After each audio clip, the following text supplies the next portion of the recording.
আসসালামু আলাইকুম। আজ অমর 21শে ফেব্রুয়ারি।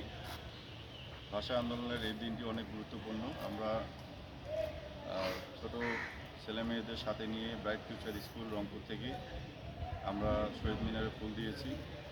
আমরা এই দিনটি উদযাপন করলাম।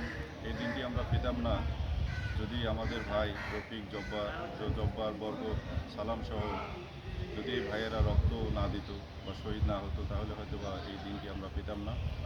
এই দিনটি পাওয়ার ফলে আমরা আজকে এই দিনটি সুন্দরভাবে উদযাপন করতে পারছি। আমরা পেয়েছি আমাদের মায়ের ভাষা, মাতৃভাষা। মায়ের ভাষা পেয়ে আমরা অনেক সুন্দরভাবে আজকে চলতে পারছি আর সবার সাথে কথা বলতে পারছি। আসলে এই ভাষাটি যদি আমরা না পাইতাম, তাহলে হয়তো বা আজকে আমাদের উর্দুতে কথা বলতে হতো। মাতৃভাষা উপলক্ষে আমরা বলতে চাই যে এই দিনটি প্রতি বছরই আমরা পালন করব এবং উদযাপন করব। আজকে আমরা ব্রাইট ফিউচার স্কুল থেকে এই ছোট বাচ্চাদেরকে নিয়ে এই দিনটি উদযাপন করলাম। সকলেই আমার ব্রাইট ফিউচার স্কুলের জন্য দোয়া রাখবেন এবং যে ছাত্রছাত্রীরা আমাদের এই প্রতিষ্ঠানে আছেই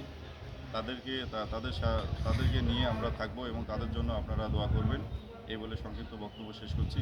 আসসালামু আলাইকুম।